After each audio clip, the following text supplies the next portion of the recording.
You guys are married, right? Right. Or- Yeah. Okay, you and your wife met through Healthy Pickup? Yeah, well, back then it wasn't really called healthy pickup. It was just called pickup because it was like the aftermath of the game, the book, which I got into and she got into separately. And then I was invited to come speak at a seminar in Copenhagen. Okay.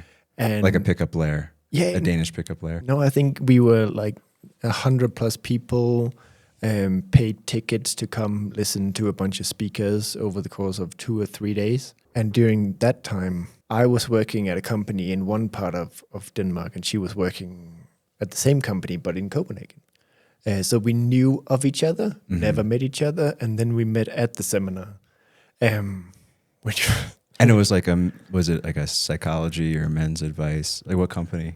I assumed it was called Healthy Pickup because you mentioned that term a few times. No, I call it because nowadays it's evolved into a different thing. It seems like where back then in a game, as we called it, like working on yourself, on your mindset, and all these things, it was a thing, but it wasn't something that was talked about like a lot. And I think today it is more of how do I grow into a person that is able to live a lifestyle or connect with women or other people, right? And that seems a lot more healthy. Yeah. Back then it was still like, I will learn a pickup line or I'll learn an opener or how to approach a woman. And then I'll just practice it over and over again. Yeah. And then I remember for me, I did that. And then after a year of doing that, I chose to just completely discard all of the things that I practiced and learned. And I was like a fish out of water. I didn't know what the fuck I was doing. Yeah. Yeah. So, and then that's when I started I got to work on me. I got to work on who I am inside and what I am as a person, right? Yeah, you know, because like actually, you know, I guess in 2005 or around that time where I think this is even before, I think the game came out in 2007, but like, I was somehow, you know, David D'Angelo, Eben Pagan, do you remember that, like Double Your Dating? Like it was a lot of, this was all that there was available on the internet for men who want to improve themselves. And it was funny, it's like, I on the pickup forums, like fast.seduction or whatever, I was always drawn to the spiritual posts, but they would usually get downvoted. Yeah. But I learned about Eckhart Tolle and meditation and self-hypnosis and all of these things from the pickup community. There's like, they weren't the most popular sub-threads, but that's what drew, like that's what pulled me into esoteric spirituality, all of these things. For sure. I was actually thinking, I was just telling Elia, I got really into Qigong for a while when I was 19 because I downloaded this How to Pick Up Girls ebook pack. And for whatever reason, there was like a few like sleazy ebooks. There was a couple Ross Jeffries ebooks in there. And then there's a ton, this guy, whoever posted this to Kazaa or LimeWire or whatever, I guess loved Tai Chi and Qigong. And he put a ton of Qigong books in there. And that's what introduced me to meditation, actually. That's so funny. And I got introduced to, I can't remember the people, but all of these things about beliefs and values and who I am as a person. And I think that like the perspective of what you hold inside is ultimately what affects the world around you. Yeah. Right? And that sort of like flipped the script of like, I can interact with the outside world and that will do all these things, but also I'm under effect from the outside world all the time. Everything that happens around has sort of an effect on me, but flipping that script and being like, everything that I carry ultimately determines what is outside of me. Yeah. Right? That perspective, I also think that comes from just the pickup community and everything that was... Yeah, because even though, I mean, I kind of want to go through my like history of like the things I believe. I'd love to hear it though. Yeah, I'll give like maybe a short version, but like I remember going to lairs or like, you know, I guess I don't know if they were called lairs in They were in Denmark, yeah. Right? Yeah, they're called, I'll go to these lairs. I was like, you know, I was in high school or early in college. I was quite young. And all the guys who most of the guys selling programs were approach programs because actually I think it's just easier to market that. It's like, oh, approach 100 women. It's a numbers game. Get your stats up. Yeah. Right. But like the inner game stuff is kind of, it's intangible, right? It's hard to say, you do this inner game and you're going to be more attractive. But the guys I was drawn to, even if they were selling an approach program or approach boot camps, they would often kind of leak that like approaching is really not the best way to meet women. Maybe it's a good way to like beat out your anxiety, you know. Yeah. But like they were all like, you know, like once you're actually confident, you just meet women through your life. You know, that's how people did it for forever. And you don't have, and it's like funny because even now, I think the pickup sales letters or marketing from 20 years ago, it's so embedded in male personal development that I'll meet guys who are like actually really confident and attractive, and maybe they meet women through their life, but they still feel like they need to get good at cold approaching to be complete. And it's really sad. Like a lot of times I'm like, dude, you don't need coaching. You just need to be happy with what's a pretty good dating life. Like you don't need to be good at picking up women on the street or anything. No. What do you think that is though? Like, why do they, is it just because they have this, like, here is a part of my life or a part of the dating life that I haven't mastered, or like? I think. Well, internet marketing. This is my theory. I'm not sure. Yeah. Internet marketing developed around the time the pickup developed, and a lot of the pickup guys were like some of the first really successful internet marketers. Yeah. So I think the way people think of marketing and the way people think of information, I think it just embedded itself into the internet collective consciousness at an early enough time that like it just gave the millennial and Gen Z generations of men this feeling of inadequacy that if you can't pick up a woman and seduce her in 20 minutes, I think. Yeah, because you market a pain point or something where they feel inadequate, right? That you just press on it. Yeah, it's like you're a loser until you're not a complete man, and then of course, actually we went off topic of your story. I want to get back to that, but I want to say I think one of the things that shifted away from what now like everyone kind of sees pickup as like this negative thing, and maybe always they did in some ways, but I think Tinder actually changed a lot because Tinder proved that if you're good looking, you don't actually have to approach. No. And then even though it's kind of a hack for a man with anxiety, if you're good looking enough to get matches, then you could actually be a real person on a date and you don't need any of these tricks. And I think this is like a weird benefit or a weird shift towards authenticity from a very inauthentic platform. Yeah. That seems about right. I didn't know Tinder. I got out before Tinder arrived. But I imagine you're probably right that people get to present themselves, how they look, and then minimal contact, and then you get on a date and you've done all the heavy lifting, or you did it the cold approach. Yeah. Have you heard of this term looks maxing? No. Okay, it's a thing. It's a Gen Z thing. I only discovered it last year when I was trying to figure out how to do better on YouTube, and I saw all these things. It's basically it's a Gen Z thing where I think purely because of Tinder and because for the first time in history, men are harshly judged on their physical appearance. Yeah. You have all of these techniques that instead of cold approach, it's like, how do I make myself look as good as possible to get a swipe?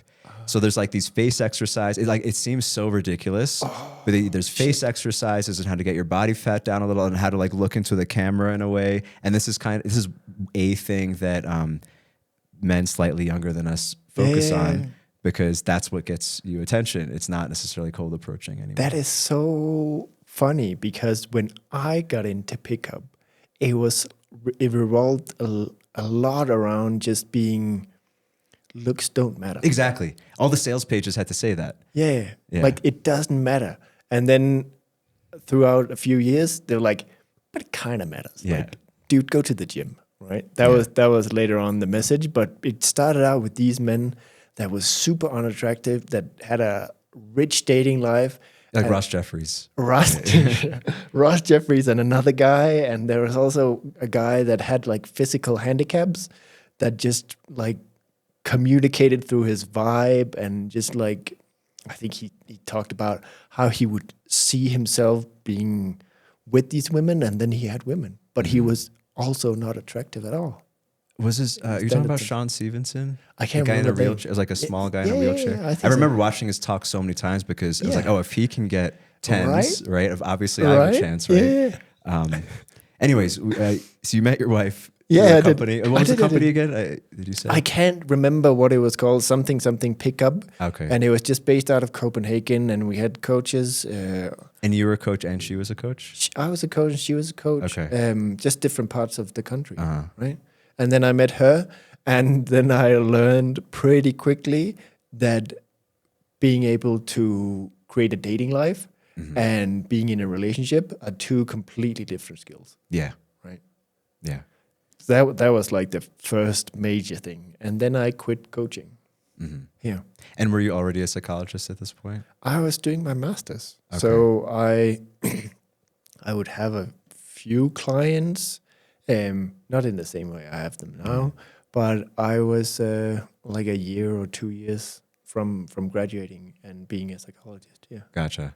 And you became a healthy pickup coach because that was your own journey, and then you got hired by someone? I think healthy pickup coaching for me was just the fact that I focus on me, and I try to grow as a person. There are all these different things when we see a lot of people that come. You said it the best way, right? That red pill or part of the community is in a sense a pain-based ideology. And if you look at that from a psychological point of view, that is like a major red flag. Because everything that is driven out of pain, if you go deep enough down that road, it can only lead to the same thing. Yeah.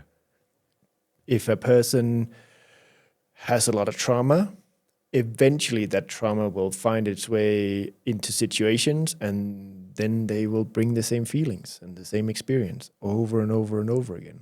Yeah, and you see this like both with angry red pill guys and with angry feminists, right? They were wounded. Yeah. And then, of course, they find ways to confirm. I won't say his name, but you might be familiar. It's like a guy who ran a lair. It was a very famous pickup convention. Yeah. He was one of the first people like was really into red pill philosophy that I witnessed. And he had a really hot wife. He was very conservative, all of that. But then his wife ended up cheating on him, and he blew it up online. This is why women are evil, blah, blah, blah. And I was like, well, you kind of created this maybe through your selection, but also your behavior of like these kind of harsh views of women, like you always have to game her kind of thing. It's like eventually that built enough resentment that your wife cheated on you, and then you're just confirming. It always does, right? I had a client today. She grew up in a normal childhood, felt very safe. The dad worked a lot, and then she describes this dynamic, right, between herself and the dad, where the dad would work a lot and he would be very stressed. He would be a construction worker with his own company. So there would be a lot of tension within him sometimes. So he would be away a lot. And when he was there, he'd be distant or absent emotionally, right? Then she grows up. There are all these longings. There are all these sort of wounds that are just part of everyday dynamic growing up. And then she gets into a relationship. And then she finds a guy. And with this guy, she uses the same dynamic and the same strategy, which is, I have to abandon myself, right? I cannot go to my dad and say, will you play with me? Would you like to give me a hug? I had a rough day at school. Would you like to listen to me? Or can you offer some guidance with this? Because the dad was never able to be present enough to engage in a dynamic that worked that way. So instead she's like, how do I get connection with my dad, right? And then she would be like, well, I have to look at his needs. I have to meet his needs. So I go to him when he's stressed and I make him happy. Or I offer something that he might want. And then she grows up and then she abandons her needs in favor of the partner, right? Because that's the only way she knows how to consistently create a safe connection with another person. Right? And that's the same way that she takes things that exist within her and then she projects them into a relationship. And ultimately, it always fails because she can't live within that dynamic. It hurts too much. Right. Yeah. But that's, I would imagine she's also selecting men who kind of fit this maybe stressed or avoidant style. For sure. Because, what's interesting, and it's like, with everything in the red pill world, they usually have I was saying this the other day, it's like they usually have a fairly accurate assessment of like what's happening, but then they take it in like a resentful conclusion. Yeah. But like, one of the things is like, many women will reject the man who's really there for her and like really wants to be good to her and is emotionally available and is willing to make sacrifices for her and compromise. And then she'll go with the asshole who treats her like shit and she has this avoidant relationship with. And it's like, well, this is true for everyone who's maybe wounded by a parental, just insecure parenting, let's say. Sure. And of course, you're gonna be drawn to something that maybe is not good for you, but it feels familiar. For sure, it feels familiar, and you also see with these people, they are consistently able to, like gauge who am I interacting with, and see will they fit into this dynamic, and they're also able to manipulate the dynamic so that it will fit what they came from. Not maybe one-to-one, but in a way where they're like, I can, with this, conclude, or I can draw parallels so I can have the same internal experience. And people are like phenomenally good at it. Yeah. Like fantastic. Are you familiar with Eric Berne's work, transactional analysis?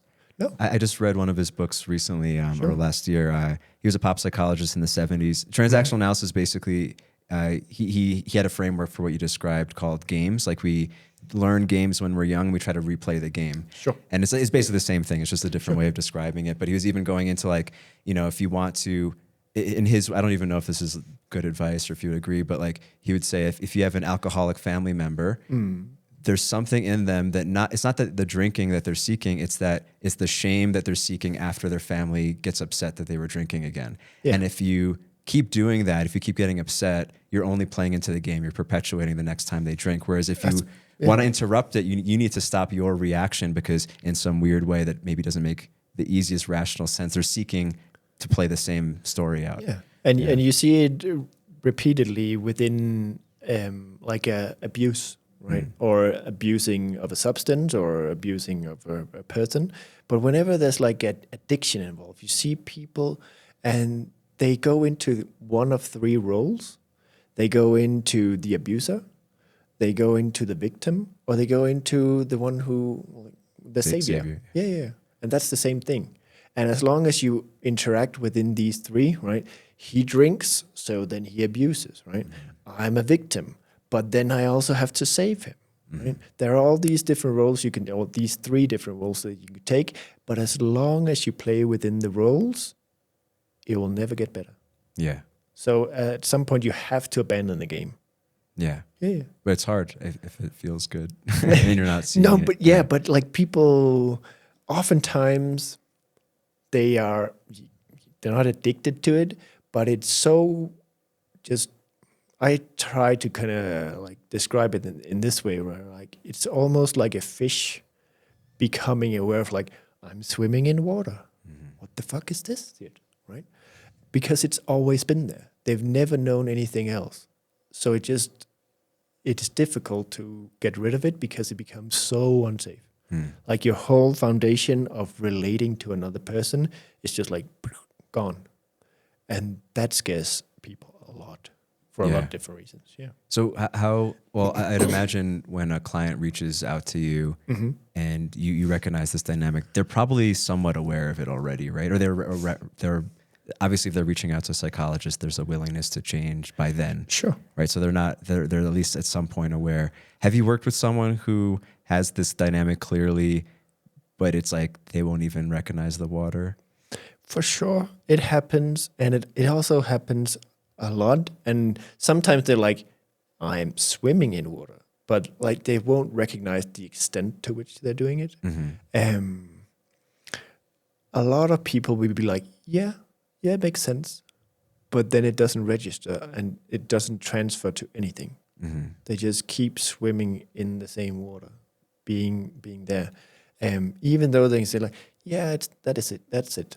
I continually seek out shame, or I continually associate myself with being wrong or something. But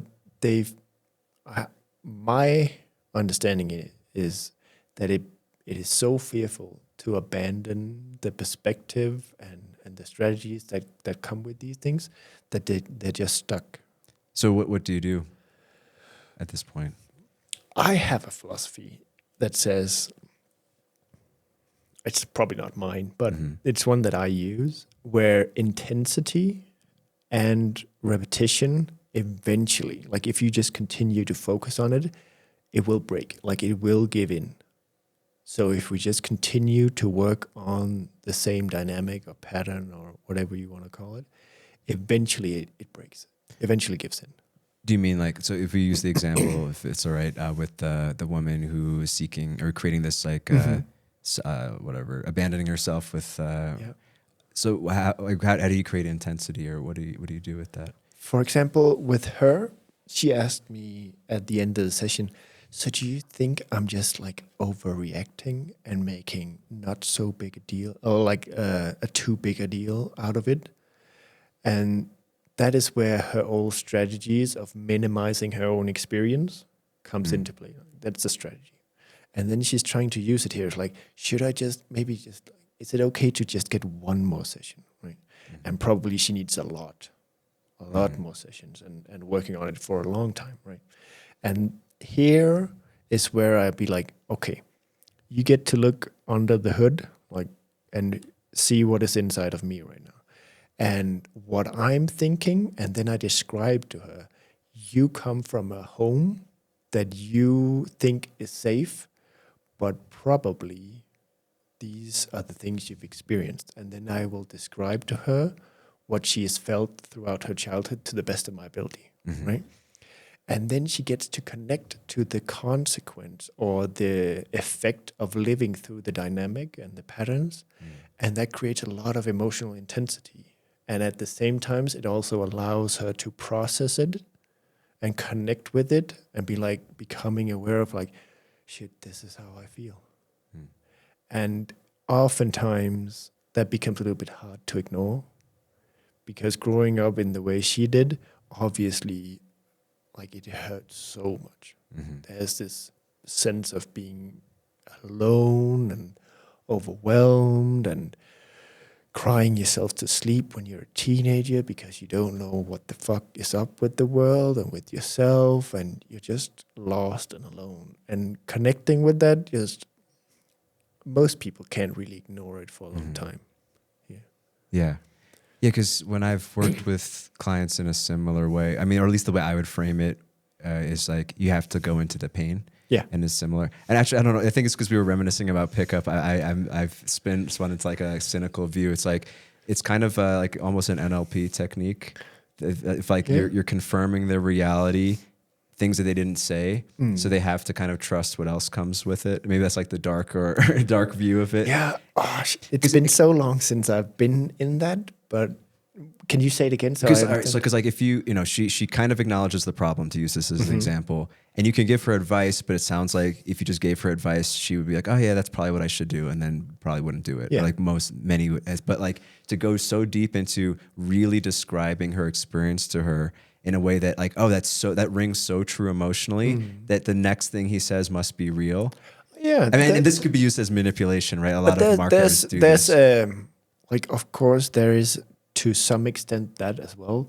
Oftentimes I ask the people afterwards, like, what do you wish for yourself? And I use that word wish because it connects a person usually to being older, like a grown-up person. Whereas if you say, what would you like? That's oftentimes a way that a kid relates to an impulse, or what do you want? It's like a teenager, like, I want this, right? But what do you wish? And then they get to connect to themselves. Like, I really wish that I could meet myself in like a caring and a healthy way. That is oftentimes some of the things that they really want. And that for sure is where, like, I describe this thing, and then I'm like, what do you wish?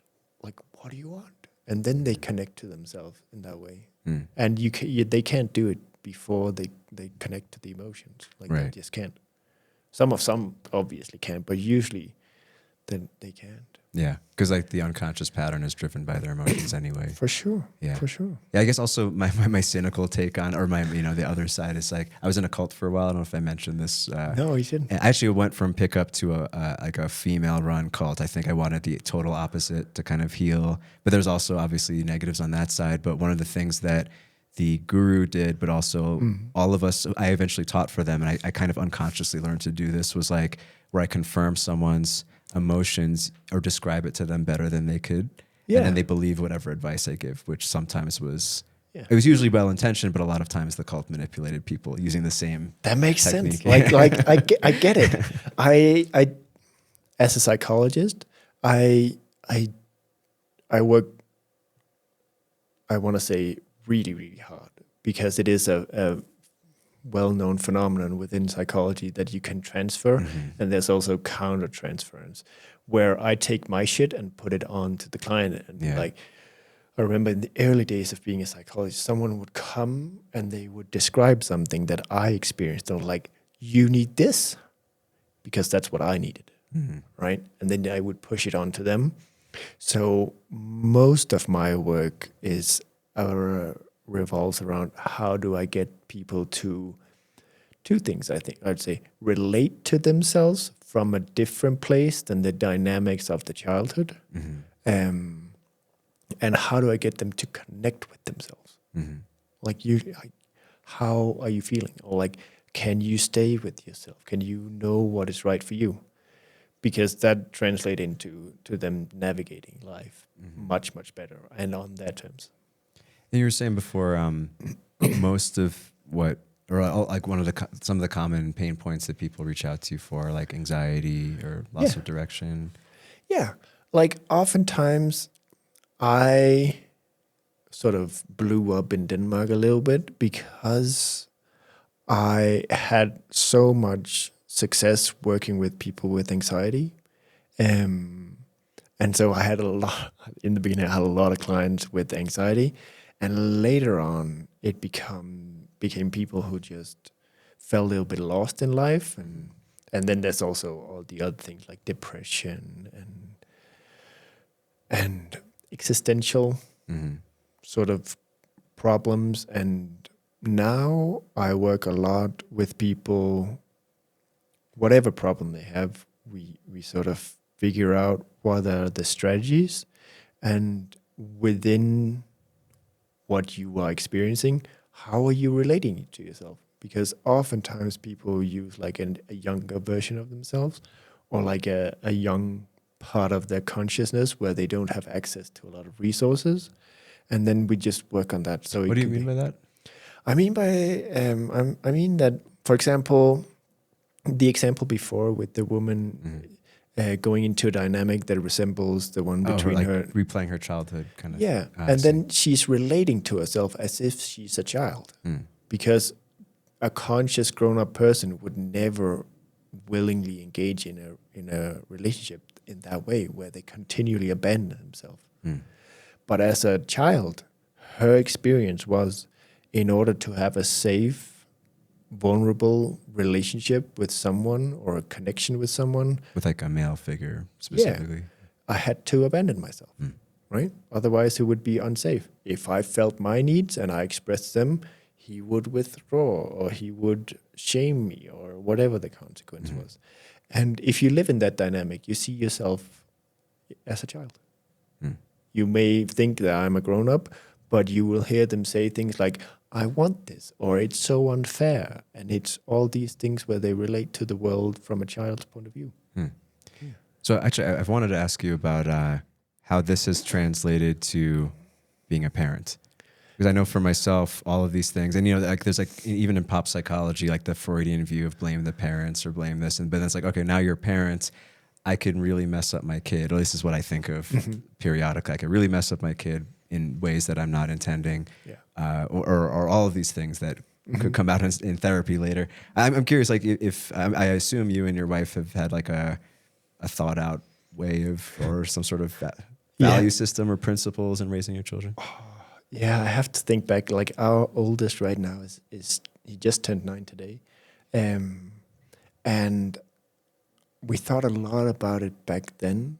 And I think some of the things that we really focused on, like we've never put him in kindergarten or preschool, because we didn't want to put the responsibility of whatever baggage he would have later in life onto someone other than me and his mom. And I really focused on not saying no. So I wouldn't say, don't climb on the kitchen table. I instead would make it so that climbing on the kitchen table could be a safe experience, right? Removing the knives from the kitchen counter, or being there so that if he was about to fall, I would be there. I focused a lot about that so that within his experience, he could explore the world according to what made sense to him. Yeah. But then, of course, like, we can't go into the street and play, but we can go for a walk, and I'll make sure that you're safe, but you can lead the walk, for example. You should, because actually, I didn't think we would ever even consider homeschooling, but I'm like 95%. You know, our oldest is in Montessori, and it's great for her because she's so social, and when we keep her home, she goes kind of crazy. She wants to be around kids. Sure. But I'm like pretty sure. Oh, actually, I brought this up. I forgot the guy's name. I brought this up the other day. I think he was a child psychologist, Laszlo something. He was also a grandmaster in chess or something. So he had a theory because he studied what makes children geniuses. Are you familiar with this? Maybe you're more familiar than me. Of like, he kind of structured his homeschooling, and all three of his daughters became grandmasters. Yeah. But he also decided for them that they would focus on chess their whole life, right? Yeah. So I'm curious what you think of that, and if you have any kind of framework with your homeschooling. There was, I forget the name, but we could look it up maybe. But there was, I think he was an American scientist that would look into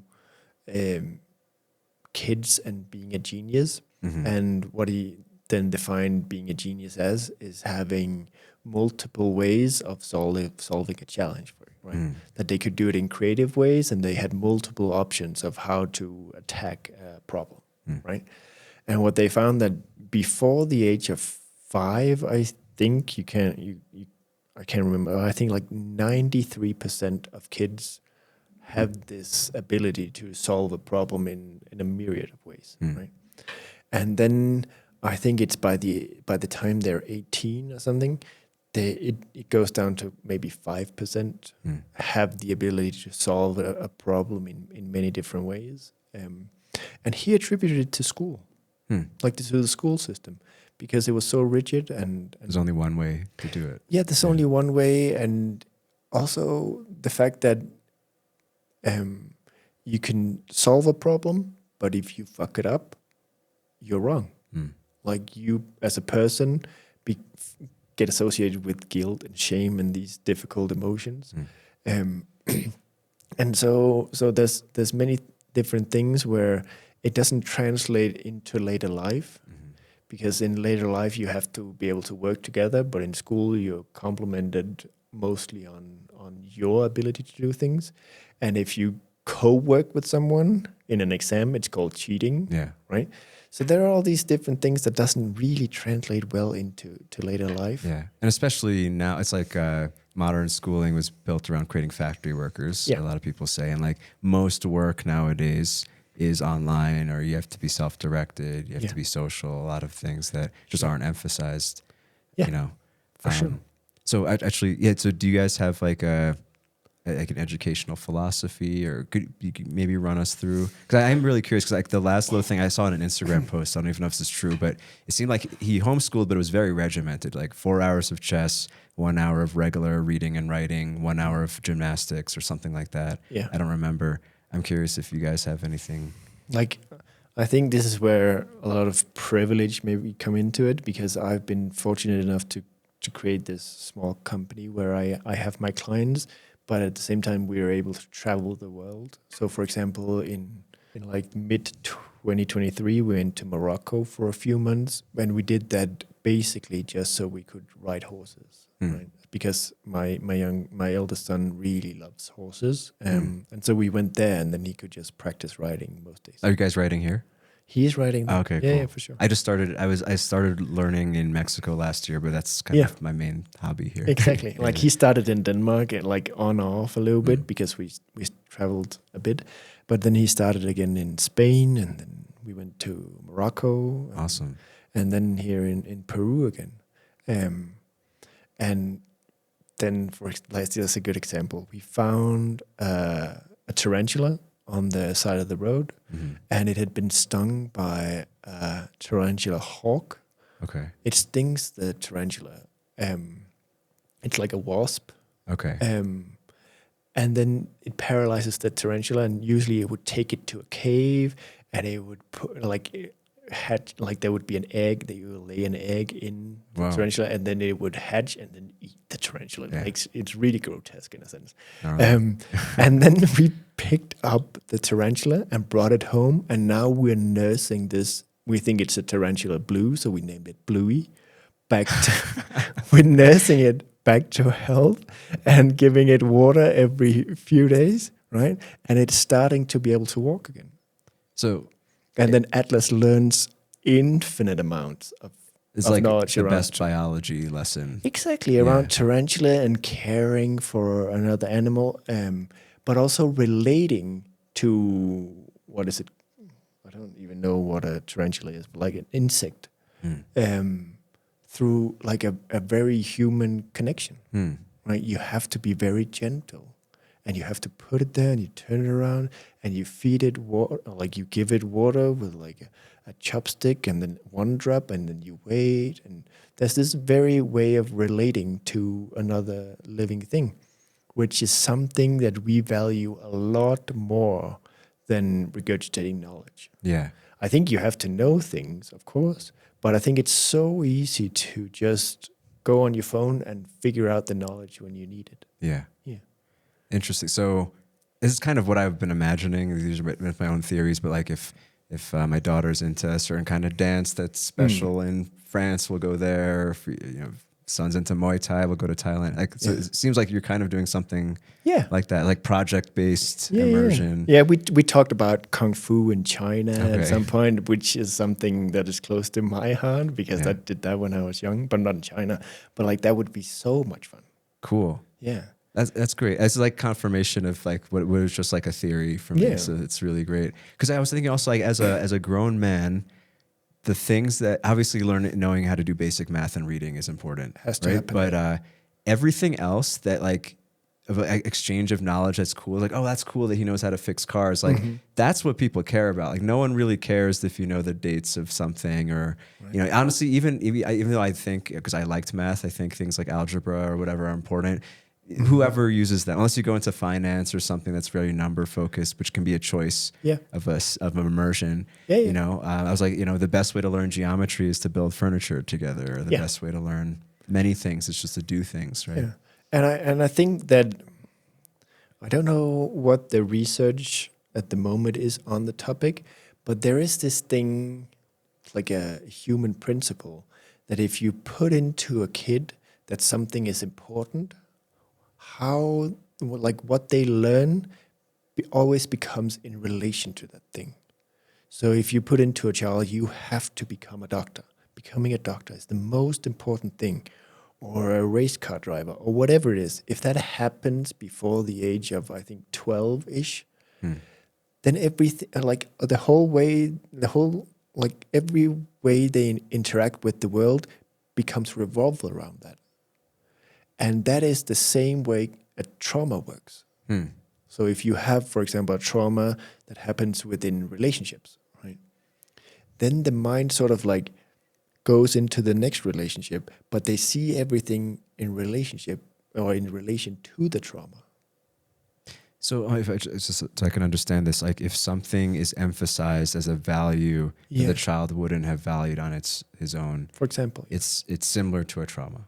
The mind behaves in the same way. Obviously, it's not always associated with pain, as it would be with the trauma, but it is associated with, this is so important that if I learn how to read, I'll learn how to read so I become good at whatever I have to go towards, right?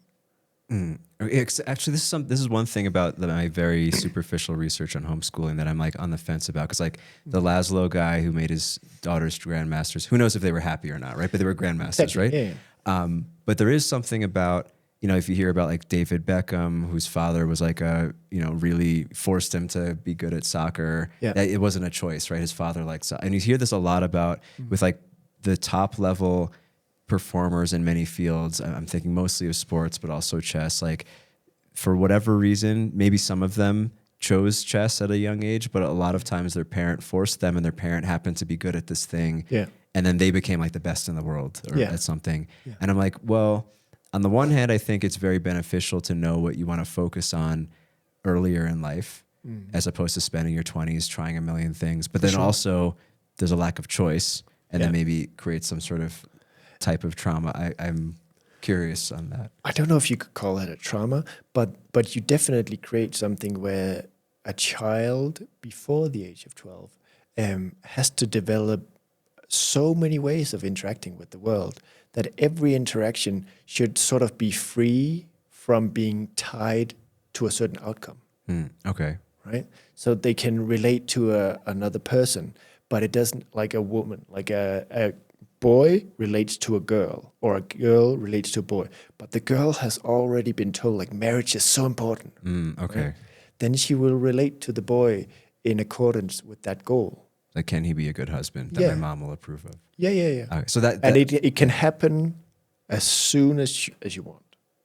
So if there was like a parenting advice piece in here, the difference between encouraging them or being, I don't know, I hate to use the words good and bad, but like the better way to do it is not attaching it to a future outcome. I think maybe cultivating their interest instead. The way I try to think about it is, if we can have a little bit of trust, I think almost every human being will organically come up with something or a way of life that they want to go. It may not be the way or the path that you would choose for them, but it is in accordance with them.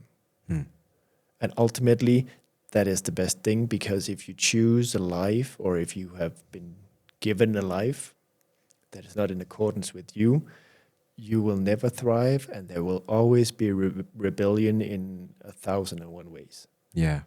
I'm thinking of my own life of like my parents. I mean, we're very controlling. This is not to blame them or going on a rant or anything, but they came from third world poverty, both of them. So they really emphasized like whatever. I mean, one, they wanted me to be a doctor, of course. Sure. But they also really emphasized like you need to spend your childhood working on things that will make you money. And most of my adult life, I've kind of rejected that, and I've done like a spiritual hippie bohemian thing where I've kind of rejected money. But that was always been, it's kind of this weight of like, I need to make money, I need to make money. Yeah. But on the flip side, if I were to counter argument, compared to a lot of my hippie bohemian friends, I have been a lot more financially responsible. Yeah. So was that a thing? Was that a conclusion I would come to on my own? Had my parents not forced me or not? Or maybe it was just rubbed off because they were very diligent with money. I don't know. We will probably never know that whatever would have happened, if it would have been in accordance with you, if it came from, I'm listening to me and this is what I want to do with my life, then it will be a much, how to say it, like it will be a better journey for you. Yeah. Even though it may be harder and there may be more uphill battles, it will still be a lot better because you're able to be authentic and connect with yourself.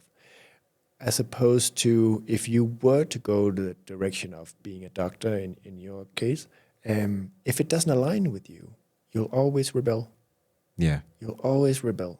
Like you can't find peace within it because it is never in accordance with you, and it is always something you've been like forced to do.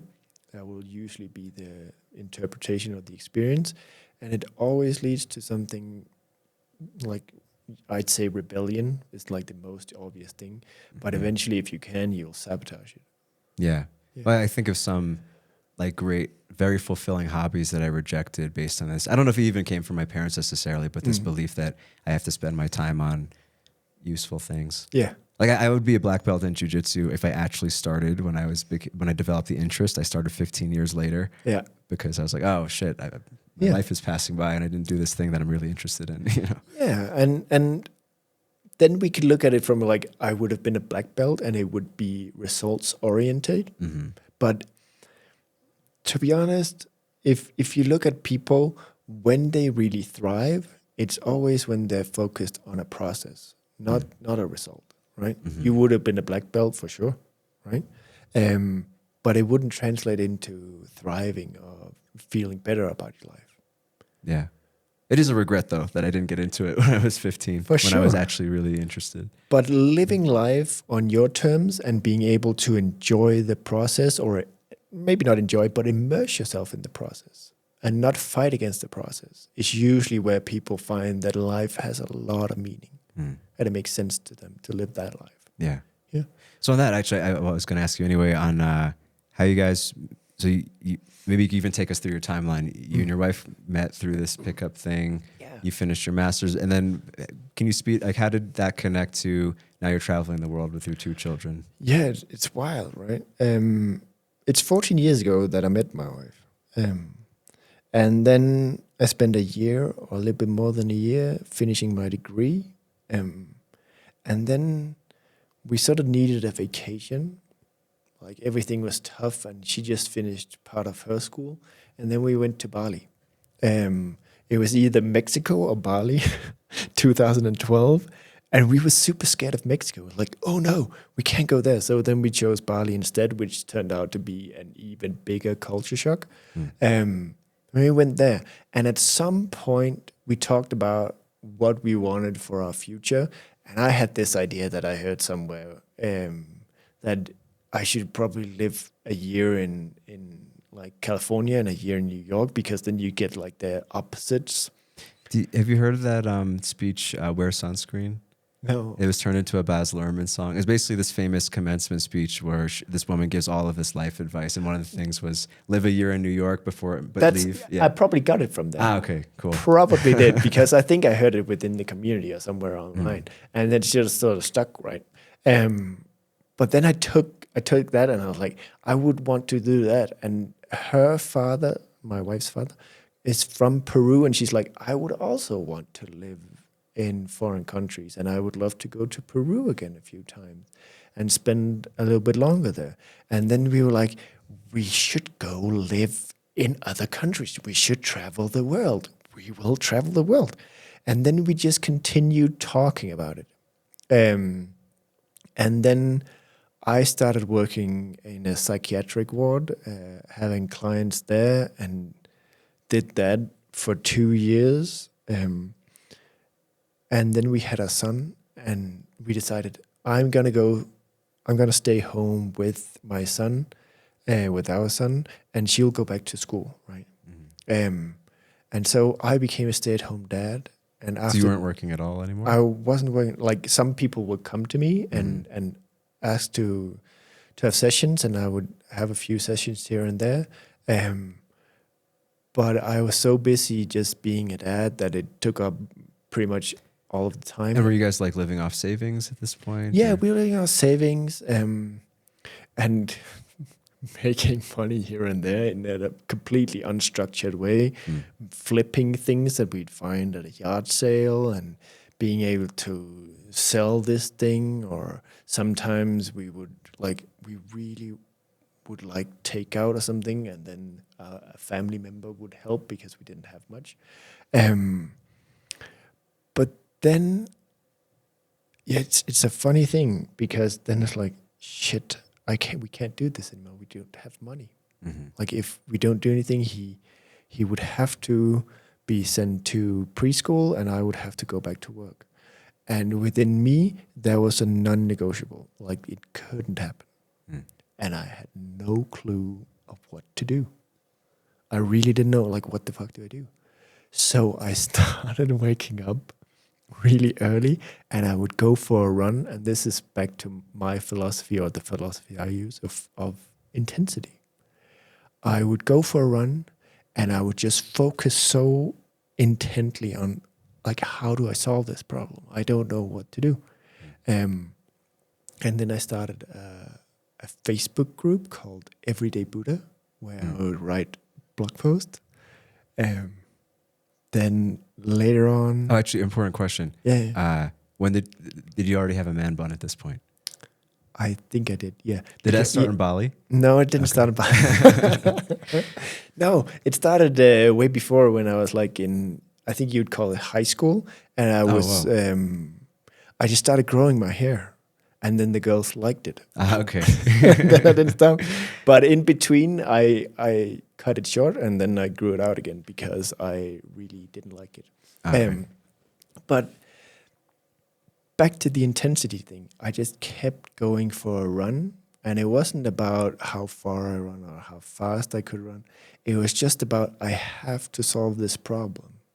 And then at one point, I was walking with my dog, Wolf, which was a Siberian Husky, and Atlas on my back in a baby carrier. And he was about 2 years and a few months. And it was like a lightning bolt from the sky, like, and I was like, I'm going to have clients and I'm just going to have them over the phone. And back then, in 2018, people didn't even really have sessions with clients over video, right? And I was like, I'm going to do it on the phone. And it was so clear and there was not a single doubt in my mind that that was what I was going to do. But still, I was like, can I do it? And I asked a few people, I was like, probably not. And then I was like, but I'm going to do it. Like for legal reasons? Like with No, your like license? you would, like within therapy, the most important thing is what you refer to as the alliance, like the relationship between therapist and client. And it would be a hard thing to grow and be like really like have a great therapeutic alliance that really helps the client. That was the issue, right? But that is when I would just draw on my resources or like skills that I made within approaching tons of people during my pickup years. Yeah. And so I would just start on Facebook. Like I didn't know what to do. And then the next problem was like, how do I get clients? So I just offered a free session. And that is my favorite thing. And whoever's about to start a business and have like, I don't know what to do, whatever service you have with it, if it's a service, give it away for free. If they would like more or find that it provides value, you can figure out a price, but just give it away free. So that's what I did. I just signed up to 90 different groups on Facebook and offered us a free session. And then I had a business. And then afterwards, like, shit, I can be a stay-at-home dad. I can work with clients. I can help people feel better, solve problems, overcome anxiety, depression, all these different things, and still stay at home with Atlas. And it was just fucking fantastic. And then it's like, we could also travel. Let's go travel. And then after a while, when I started making a little bit more money, it's like, we will go on September 4th, 2019. And that's when we flew out to Mexico. That's where we started our journey. And you had already been to Bali or no? That was in 2012 when we came up okay. with the, but it took 7 years to make the dream into real life. I see. Then you went to Mexico, then Bali. No, we went to Bali 2012. Oh, I see. You did go to, okay. Yeah. Okay. There was a time between then where when Atlas was like 3 months, we went to Thailand and Bali as well. We just sublet our house in Denmark and paid rent in Asia instead. Gotcha. But no, then we started in Mexico and came to Peru afterwards. And then COVID happened. We went home for 3 months and then left for Spain. Gotcha. Yeah. And in those 3 months is when you had your second? No, that came when Atlas was, I think he turned 6 when the second child was born. And then you were back in Denmark for that? We went back to Denmark to give birth and then we left again. Gotcha. Yeah. And I should probably ask her, but your wife, she was studying nursing, I guess, or midwifery? Yeah, midwifery. Yeah. And then now because that's obviously not something you can do virtually, right? No. Like so your plans are kind of, or her clients are based on where you're going to choose to travel to? Like location-wise, yeah. Cool. For sure. Cool. And she worked here in Peru with people and a lot in Denmark with a little bit freelance in Denmark, but also within a hospital context. For sure. Cool. Yeah. Cool. And this is kind of, I mean, we were talking a little bit earlier, like you do want this, maybe a home base, but this is kind of the life for your family, right? This is the life for, like, when you live this life and you travel so much, it can change in a second. Like just as I told you before today, we want to go to Japan in 2025, but now there's this earthquake warning, and we don't really think that that's a good idea to challenge that. So we will wait and see. So everything can change in a moment, or in the span of like 3 months. But what we do want is, I think we would want a base here and a base there. So we would want to go back to Denmark and have a place to stay there for some time of the year. And we would also want to have a place, I think Peru fits us really well. The mountains in Peru are fantastic for us, and we love it so much. So that could be a place as well. Awesome. I think so. Yeah, because we've wanted more of a base, but also thinking in terms of the children to have like the same faces they see, whether even if it's just part of the year, just like to have that kind of continuity of friendships and stuff. Yeah, seems important too. I find that to be such a challenge, right? Because we traveled so much, and obviously one of the sacrifices is you don't get to have the most stable relationship with your friends. In terms of like for our kids, it turns out that he's really good at making friends wherever he goes. But he is also good at letting them go again. He's become better at it. And it is a sacrifice, of course, because I don't know how it will translate into adulthood, if it's difficult to hold on to relationships, friendships, or if it makes it like he tries harder to hold on to them. I don't know how he will navigate that. I really don't. But that is one of my concerns, because I've had the same friends since I was 6. I have 2 friends, known them for 33 years, and they're phenomenal people, and it's been great to have them by my side throughout my life. Yeah. So I don't know what it'll be like for them. We should speak to my wife about it. She has they moved around a lot growing up, and she has her opinions. Exactly. Maybe negative, actually, of how it affected her, but that's actually been one of the things that, even though I do feel a call, we came here, and I'm like, I can't even stay here a year. I do love it here, but like I need to go. I want to go to Europe. I want to go somewhere else. But then it was like wanting the kids to have the same friends growing up is a big thing. Yeah, and I guess that becomes more and more important as they get a little bit older, like into teenage years. I think so. Yeah, it tends to be that your circle of friends is really important in that part of life, and Atlas also loves, obviously, like all of the kids, loves to play with like kids his age. Yeah, of course. But that is a sacrifice we've chosen for him, and whatever the consequences will be, positive and probably negative, we will deal with them as best as we can and help him or guide him through it. Yeah. Cool, man. I didn't actually check what time we started. It doesn't matter. But I think we're about to get lunch soon. Our wives are down the hill. Sure. Where can people find out about your work? Or actually, is there anything else you want to get into? I know we jumped around a lot. No, we talked about a lot of different things, and all things that I care about today. I don't work within pickup anymore, but I love my work with clients in a psychological context or emotional context. And if people are interested in that, I'm on Instagram and Facebook a little bit, but usually just through my website.